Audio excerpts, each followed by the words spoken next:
Also developing tonight, an inmate pulled off life support. The Bexar County Sheriff's Office investigating the death of 19-year-old Ashanti Taylor as a custodial death after she was found hanging in her cell over the weekend. Questions about what happened that day and fueling responses from both the Bexar County Sheriff's Office and the University Health System. The Night Team's Daphne Gray shows us a timeline and how both parties are not budging on their positions.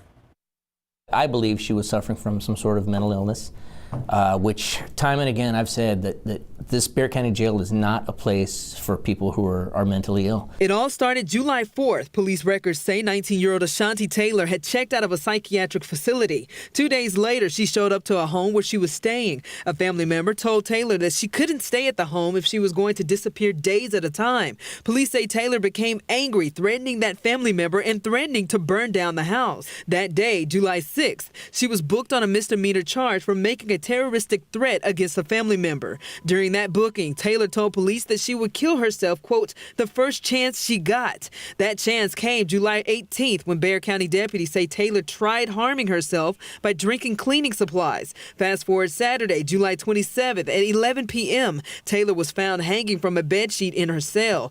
After speaking with Sheriff Javier Salazar this afternoon, he said due to Taylor's extremely disruptive behavior, she was placed in solitary confinement under the direction of University Health System. Salazar said his deputies did 30-minute cell checks, but in this case, they checked on Taylor earlier at the 27th minute and found her hanging. Taylor was then placed on life support until she died this morning.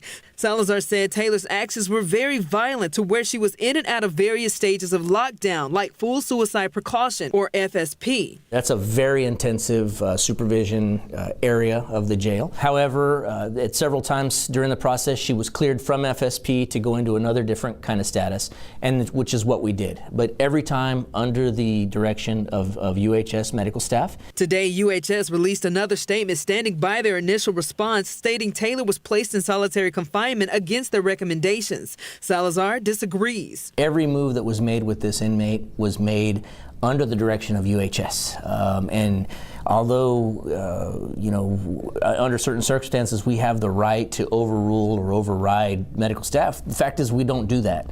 The fact is that we follow their rules. They are the experts in this. BCSO says Taylor's death will be handled as a custodial death. The BCSO has notified Converse PD about the death, which is required under the Sandra Bland Act. The law requires that an independent law enforcement agency investigate jail deaths. It also mandates that county jails divert people with mental health and substance abuse issues toward treatment. And it makes it easier for the defendants to receive a personal bond if they have a mental illness or intellectual disability. Daphne Gray, KSAT 12 News.